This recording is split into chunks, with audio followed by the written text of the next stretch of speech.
Gold trusted gold buyers. మీరు తాకట్టు పెట్టిన బంగారాన్ని విడిపించి ఈ రోజు ఉన్న మార్కెట్ ధరకు కొనబడును.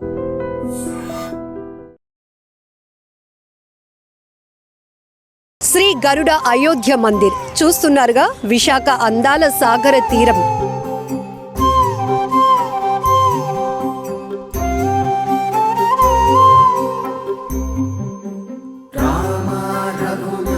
శ్రీ గరుడ అయోధ్య రామ మందిరాన్ని మీరు ఇప్పుడు చూస్తున్నారు.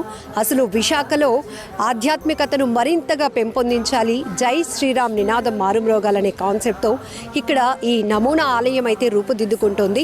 ఇంత అత్యద్భుతంగా దీని నిర్మాణం కూడా ఒక ప్రత్యేకతతో కూడుకున్నదని చెప్పొచ్చు. 5 ఇంజనీర్స్, 15 మంది ఆర్కిటెక్చర్స్, 325 మంది సిబ్బంది ఏకదాటిగా నిర్విరామంగా చేతి పనితో రూపుదిద్దుకుంటున్నటువంటి ఈ ఆలయం గురించి మరిన్ని వివరాలు అడిగి తెలుసుకుందాం. శ్రీ గరుడ అయోధ్య మందిర్ నుంచి దుర్గా ప్రసాద్ గారు మనతో పాటు ఉన్నారు. సో నమస్తే అండి. ఎస్, జై శ్రీరామ్. ఇక్కడ ఇలా చూస్తూ ఉంటేనే అత్యద్భుతంగా అనిపిస్తోంది. ఒకవైపు సాగర తీర అందాలు, మరొక వైపు ఆధ్యాత్మికత. ఎందుకు విశాఖపట్నంలో ఈ మందిరం ఏర్పాటు చేయడానికి కారణం? ఇది ఫస్ట్ ఆఫ్ ఆల్ ఏంటంటే ఐ డ్రీమ్ ప్రేక్షకులకి నమస్కారాలండి.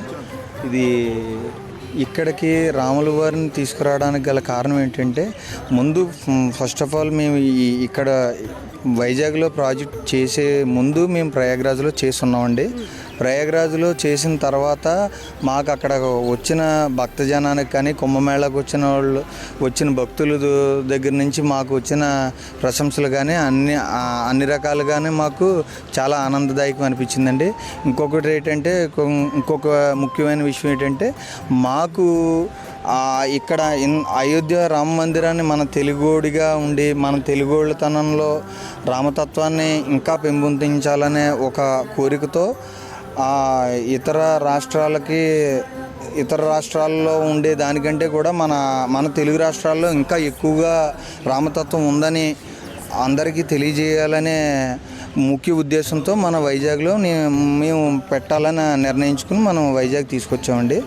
అంటే విశాఖ సాగర తీరంలో 3 నెలల పాటు ఈ ఆలయం అందుబాటులో ఉంటుంది. దానికోసం అహర్నిశలు ఇక్కడైతే సిబ్బంది శ్రమిస్తున్నారు.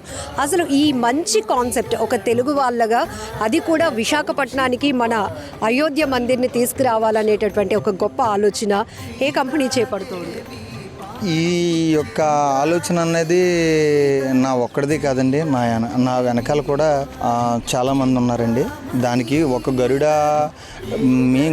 గ్రూపుతో సంబంధికులైన బిజ్వాష్ అని ముంబై వాస్తవ్యులు ఉన్నారండి, బిఆర్ శెట్టి గారని. వాళ్ళు మేము కలిపి ఈ యొక్క ప్రదర్శనని ప్రతి రాష్ట్రంలోనే చేయాలన్న నిర్ణయంతో సంసిద్ధమై మనం వైజాగ్లో పెట్టడం జరిగిందండి. ప్రస్తుతం నిర్మాణ దశలో ఉన్నప్పుడే ఆ నిర్మాణం తీరు ప్రతి ఒక్కరిని ఆకట్టుకుంటుంది. ఎక్కడా కూడా ఒక సిమెంటు, ఇసుక ఏమీ కనిపించడం లేదు. అలానే ప్రతి ఒక్కరు చేతి పనితో నిర్మిస్తున్నటువంటి ఆలయం ఏంటి ఆ స్పెషల్? దీని ముఖ్య ఉద్దేశం ఏంటంటే, పూర్తిగా చేతితో మానవుడు అనేది ఏదైనా చేయగలడు అన్న దానికి నిదర్శనంగా ఇది చేయడం జరుగుతుందండి. ఇంకొక విషయం ఏంటంటే, దీనికి ముఖ్య కారణం ఏంటంటే, ఇందులో పనిచేసే ప్రతి ఒక్కరూ కూడా చదువుకున్న వ్యక్తులే పనిచేయడం ముఖ్య కారణం అండి. తర్వాత దీనికి ఈ రామ మందిరం తాలూకా స్ట్రక్చర్లో ఎక్కడా మేము ఐరన్ వాడింది లేదండి. తర్వాత ఈ యొక్క రామ మందిరానికి వాడిన వస్తువులు ప్రతిదీ కూడా ప్రకృతి సిద్ధంగా సంబంధించినవి తప్ప మేము ప్రకృతికి పాడు చేసేవి ఏమీ మేము వాడలేదు. దీనికి వాడినవి కూడా వెదురు బొంగులు, కట్టే కట్టులు కూడా మేము క్లాత్నే నైలాన్ తాడుని కానీ ప్లాస్టిక్ తాడుని కానీ మేము వాడలేదండి. అన్ని రకాలుగాను ప్రకృతి సిద్ధంగా దొరికిన వస్తువులనే మేము ఉపయోగించి చేయడం అనేది ముఖ్య కారణం అండి. దీనికి ప్రయాగ్రాజ్లో ఏర్పాటు చేసిన రామ మందిరానికి, ఇక్కడ మన విశాఖ సాగర తీరంలో ఏర్పాటు చేసిన గరుడ అయోధ్య మందిర్కి ఏమైనా డిఫరెన్సియేషన్ ఉందా కన్స్ట్రక్షన్లో కానీ? ప్రయాగ్రాజ్లో చేసింది గరుడ గ్రూప్ అండ్ బిజ్బేషేనండి. ఇక్కడ బిజ్బేషో గరుడ గ్రూపే చేస్తుందండి. ఇక్కడికి అక్కడికి కొద్దిగా మోడిఫికేషన్ ఏం చేసామంటే ఆ ప్రయాగ్రాజ్లో చేసింది పైన పిరమిడ్లకి అన్నట్లకి కూడా క్లాతింగ్తో అయితే అవుట్లుక్ బాగా వస్తుందన్న ఉద్దేశంతో మన చేనేత కాటన్తోనే చేసామండి. కాకపోతే ఇక్కడ ఏమైందంటే ఈ సముద్రపు గాలుల వల్ల ఇబ్బంది జరుగుతుందని మేము ముందుగానే గమనించుకుని ముందుగానే గ్రహించి మేము దాని ఏదైతే స్థానంలో క్లాత్ స్థానంలో మేము ప్లేవుడ్ని ఫిక్స్ చేయడం అనేది జరిగిందండి. ఇంకొక ఉద్దేశం ఏంటంటే వాతావరణ శాఖ వాళ్ళు పర్యవేక్షణలోనే జరిగిందండి ఇది. దానికి కూడా మేము ముందుగానే చర్యలు ఏం తీసుకున్నామంటే ఇది వచ్చేసి ఎత్తు 91 అడుగు ఎత్తు వస్తుందండి. దీని ఎత్తు దానికి గాను మేము వాతావరణ శాఖ వాళ్ళు ఇచ్చిన గైడ్లైన్స్ ప్రకారంగా కిందన గ్రౌండ్కి అల్యూమినియం పోల్స్ వేయడం జరిగిందండి. ఒక 480 పోల్స్ వేసామండి, స్తంభాలు వేసాము. ఎందుకంటే స్ట్రక్చర్ బేస్మెంట్ కదలకూడదన్న ఉద్దేశంతో, ఎటువంటి ఇబ్బందులు జరగకూడదన్న ఉద్దేశంతో అన్ని రకాలుగానే ముందుగానే మేము చర్యలు తీసుకోవడం జరిగిందండి. ప్రస్తుతానికైతే మందిరం నిర్మాణం అయితే నిర్మాణ దశలో ఉంది. ఇక ఎదురుగుంట చూస్తే ఆహ్లాదకరమైన అలలు, మంచి గాలి సౌండ్ వినపడుతోంది. ఇంత ప్రకృతి రమణీయత మధ్య ఏర్పాటు చేస్తున్నటువంటి గరుడ అయోధ్య మందిరానికి సంబంధించి ఇంకో ప్రత్యేకత, అత్యద్భుతం కూడా మరొక 3-4 రోజుల్లో ఆవిష్కృతం కాబోతోంది. అదేంటంటే రామబాణంకి సంబంధించినటువంటి విగ్రహం ఏర్పాటు. రామబాణం అన్నది విగ్రహం ఇంకా తయారీలో ఉందండి. అది ఎంత త్వరగా అయితే అంత త్వరగా మనం తెచ్చి ఆ రామతత్వాన్ని, రామబాణం తాలూకా దాని యొక్క ప్రభావానికి రాముడి తాలూకా ఆ బాణ ఆవిష్కరణ ప్రాముఖ్యత తెలియపరచడానికి గురించి ఆ విగ్రహం ఇక్కడ ప్రతిష్టాపన పెడదామనే ఉద్దేశంతో మేము చేస్తామండి. ఇది ప్రయాగ్రాజ్లో పెట్టలేదండి. సో పర్టికులర్గా ప్లేస్ గురించి కూడా మనం ఈ ఎన్విరాన్మెంట్ కూడా ఇంత అత్యద్భుతంగా ఎంతమంది భక్తులు వచ్చినా కూడా హ్యాపీగా ఈ ఎన్విరాన్మెంట్ని ఎంజాయ్ చేయాలి. మరొక వైపు రామ భక్తిని తమ గుండెల్లో నింపుకోవాలనేది పెద్ద కాన్సెప్ట్. సో ఎంత ప్రెమిసెస్లో ఈ కన్స్ట్రక్షన్ అవుతుంది? ఇది ముఖ్య కారణం. ఈ రామ మందిరం గురించి ఎంతైతే మనం చెప్పుకుంటున్నామో ఈ యొక్క స్థలం గురించి కూడా అంతే విధంగా చెప్పుకోవాలండి. ఎందుకంటే ఈ యొక్క స్థలాన్ని ఒక పెద్ద వ్యక్తి అయిన, ప్రముఖ వ్యాపారవేత్త అయిన ఏటీ రాయుడు గారు, కీర్తిశేషులైన ఏటీ రాయుడు గారు వాళ్ళ తనయుడు అవినాష్ గారు మనకి ఈ రాములు వారి మీద ఉన్న అతని భక్తిభావంతో మాకు ఇవ్వడం జరిగిందండి. ఇది రామ మందిరం గురించి ఇవ్వడం వల్ల వాళ్ళ లాన్ అవనే వాళ్ళ ప్లేస్మెంట్ చాలా ఇబ్బంది అయింది. కానీ అవన్నీ కూడా అతను సహించి మాకు రామ మందిరం పెట్టడానికి మాకు పూర్తి సహకారం అవినాష్ గారు అందివ్వడం జరిగిందండి.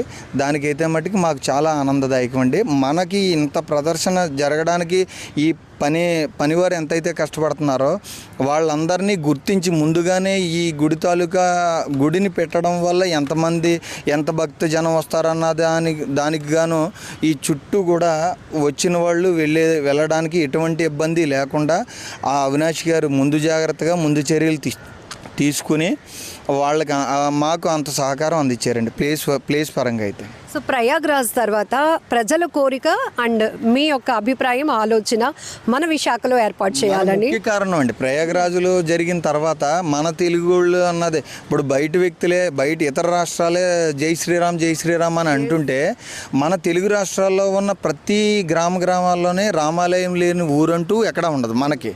ఇప్పుడు ఏమి గుడి ఉంటే ఆ ఒక్క రోజుకే రామ అనే అటువైపు ఉన్న ఆ రాష్ట్రాల్లో ప్రతిరోజు రామ ఉదయం లేవగానే జై శ్రీరామ్ అనే నినాదంతో మనం మొదలైన వాళ్ళు మనం ఇంకా ఇదితో ఆధ్యాత్మికంగా ఉంటాం కాబట్టి అది మనకు అందించాలన్న కోరికతో మనం ఇక్కడ పెట్టడం జరిగిందండి. సో ఇది ఎలా హెల్ప్ అవుతుందంటారు? అంటే ఇంకాస్త యువతలో కూడా ఒక ఇన్స్పిరేషన్గా మారటం, అలాగే రామనామస్మరణ ప్రతి ఒక్క తెలుగు వాళ్ళ నుంచి వినిపించాలి. అది కూడా విశాఖ సాగర తీర అలల హోరును దాటి నామస్మరణ పునఃస్మరణ కోసం మీరు ఆలోచిస్తున్నటువంటి గొప్ప నిర్ణయం ఇది. సో మీరు ఎందుకు అంత పర్టికులర్గా రాముడి పట్ల అంత కనెక్టింగ్తో ఉన్నారు? ఏమైనా ఎక్స్పీరియన్స్? ఏం లేదండి, ప్రతి శ్రీరామనవమికి మా ఊరిలో పల్లకి మోయడం అండి. పల్లకి మోయడం అంటే ఒక వరం. ఇప్పుడు అంతమంది కుర్రోళ్ళలోనే మనం పల్లకి నాకు ఇవ్వండి అని పల్లకి పట్టుకుని మనం తిరిగి వాళ్ళం. అలాంటిది రాములు వారు నాకు ఈ భాగ్యాన్ని ఇప్పుడు మన ఇండియా మొత్తం మీద ఎవరికి దక్కంది అక్కడ మోదీ గారు రామ మందిరం కట్టించి అంత పేరు ప్రఖ్యాతులు మన ఇండియాకి తీసుకొచ్చారండి మోదీ గారు. అలాంటి అంత పెద్ద వ్యక్తికి దక్కిన గౌరవం చిన్న ఉడతా భక్తిగా నేను ఈ రామ మందిరాన్ని ఇక్కడ పెట్టడం నేను దానికి నిదర్శనంగా తీసుకున్నానండి, అంతేని. సో శ్రీ గరుడ అయోధ్య రామ మందిర్ గురించి ఇన్ని విశేషాలు తెలుసుకున్న తర్వాత ఇంతకీ ఎప్పుడు ప్రారంభం కాబోతోంది, మేము ఎప్పుడు రావాలి అనేది కదా మీ డౌట్. సో ఎప్పుడు ప్రారంభం కాబోతోంది?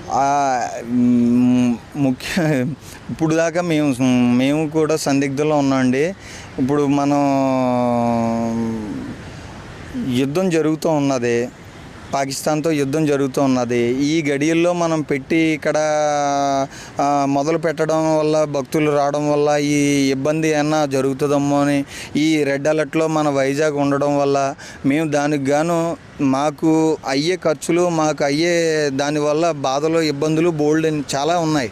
కానీ మన దేశం గురించి, మన దేశ రక్షణ గురించి, మన దేశ పౌరుడిగా ఉండి మన దేశ ప్రజల గురించి మేము కూడా మా వంతుగా మేము కూడా ఆలోచించాలన్న ఉద్దేశంతో మేము ఈ ఏదైతే ప్రారంభోత్సవం అనే దానికి మేము పూర్తిగా మన గవర్నమెంట్కి మన అన్ని రకాలుగానే మనం కూడా దోహదం చెయ్యాలని దాని గురించి మేము కొద్దిగా ప్రారంభోత్సవాన్ని కొద్దిగా లేట్ చేయడం జరుగుతుందండి. So thank you so much అండి దుర్గాప్రసాద్ గారు. జై శ్రీరామ్. సో ఇంత ఇన్ఫర్మేషన్ చూసిన తర్వాత ప్రతి ఒక్కరిలో రామనామం ఉప్పొంగుతోంది కదా, ఖచ్చితంగా చెప్పుకోవచ్చు. వివిధ రాష్ట్రాల వాళ్ళే జై శ్రీరామ్ నినాదాలు చేస్తుంటే మన తెలుగు వాళ్ళం ఖచ్చితంగా మన దేశాన్ని రక్షిస్తున్నటువంటి ఆ రామనామాన్ని స్మరించుకోవాల్సిన అవసరం ఖచ్చితంగా ఉంది. అందుకే విశాఖలో తెలుగు వారి కోసం, తెలుగు ప్రజల కోసం, తెలుగు భక్తుల కోసం ఇక్కడ శ్రీ గరుడ అయోధ్య మందిరాన్ని ఏర్పాటు చేస్తున్నాం. ప్రస్తుతం పాక్ భారత్ మధ్య నెలకొన్నటువంటి పరిస్థితుల నేపథ్యంలో ప్రారంభ తేదీని కాస్త వాయిదా వేస్తున్నాం. ఎందుకంటే వచ్చిన ప్రతి భక్తులు కూడా ఆధ్యాత్మికమైనటువంటి వాతావరణంలో, ఆహ్లాదకరమైన వాతావరణంలో ఈ మందిరాన్ని దర్శించుకొని వెళ్ళాలి అనేది, దీని ద్వారా సనాతన ధర్మాన్ని మరింత ఎఫెక్టివ్గా ముందుకు తీసుకువెళ్లాలనే ఉద్దేశంతో ఈ ప్రాజెక్ట్స్ జరుగుతున్నాయి. కాబట్టి ఖచ్చితంగా ప్రజలు కూడా సహకరించాలి. అలాగే ఐ డ్రీమ్ ఛానల్ ద్వారా కూడా ప్రారంభ తేదీ ఎప్పుడు అనేది కూడా తెలపడం జరుగుతోంది. జై శ్రీరామ్.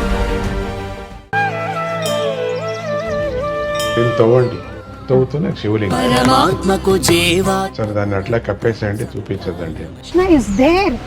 మూర్తి పూజ కాదు, సాక్షాత్ బ్రజేంద్ర నందన భగవాన్ ఉన్నారు మూర్తిలో. ఏమీ ఆశించకుండా ఆరాధించే వాళ్ళు కూడా ఉన్నారా ప్రభుజీ? నిజమైన భక్తి అంటే మనకు తెలియదు కాబట్టి